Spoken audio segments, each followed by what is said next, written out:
আসসালামু আলাইকুম। আমি তৈমুর রেজা। আমার হোম ডিস্ট্রিক্ট সুনামগঞ্জ। আর আমাদের সুনামগঞ্জ ধর্মপাশা থানার এটা নেত্রকোনার পাশেই পড়ছে। তো আমরা নেত্রকোনা তথা সুনামগঞ্জের বিশাল বড় বড় হাওর আছে, যে হাওরে এই বৈশাখ মাসে আমাদের একটা ফসল, ঠিক আছে, পুরো ফসল, এই একটা ফসলের উপরে পুরো অঞ্চলটা মানে নির্ভর করে। তো হঠাৎ করে অতিবৃষ্টির কারণে মানে এই যে আমার পিছনে যে হাওরটা দেখতেছেন, এই হাওরটার মধ্যে মানে হঠাৎ করে পানি আইসা আর ওটা তলায় গেছে, যার জন্য মেশিনটা ধান কাটতে পারছে না।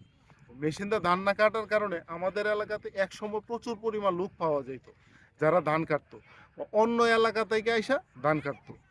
কিন্তু এখন মানে স্টিল অন্য এলাকা থেকে আসে না, কারণ মেশিন হয়ে যাওয়াতে মানুষ দ্রুত সময়ের মধ্যে ধানটা কাটতে পারে, যার জন্য কোনো সমস্যা হয় না। এটা মোটামুটি 4 5 7 বছর যাবত এইরকম ভাবে চলতেছে মেশিন আসার পরে। এই বছর হঠাৎ করে মানে পানি আইসা যাওয়াতে ধানটা পুড়ে গেছে, যার জন্য মেশিনে কাটতে পারবে না।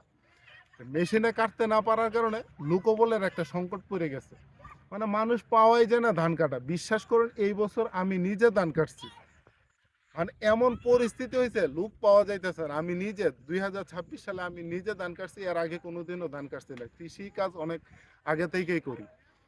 তো এই যে পানি আসার কারণে এখনো কিন্তু অনেক ফসল কাটতে পারে নাই। এখনো অনেক ফসল মানে পানির মধ্যে আছে। যারা কাটার লোক, ঠিক আছে, তারা 1500 টাকা 2000 টাকা দাবি করে, যে মানে রুজ, মানে এইরকম একটা অবস্থা। তাও 50% দান আয় না, বিক্রি করা যায় না, দানের গেরা হয়ে একদম জ্বালা হয়ে গেছে। পুরা মাঠের মধ্যে মানুষের মনে কারো শান্তি নেই। সবার ভিতরে একটা মানে অস্থিরতা বিরাজ করতেছে। আজকে একটু রুদ্র দেখাতে অনেকের ত্রিপালের কারণে ধান নাড়তে পারতেছে না, অনেকেই জায়গা পাইতেছে না, কোথায় নাড়বো, এত ধান হঠাৎ করে স্টক হয়ে গেছে। এই জন্য মানে কারো মনের মধ্যে শান্তি নেই, কারণ এই ফসলটার উপরে আমাদের নির্ভর করা লাগে। আর এই ফসলটা যদি ঠিক মতো না তুলতে পারে, তখন আর কৃষকের মনে শান্তি থাকে না।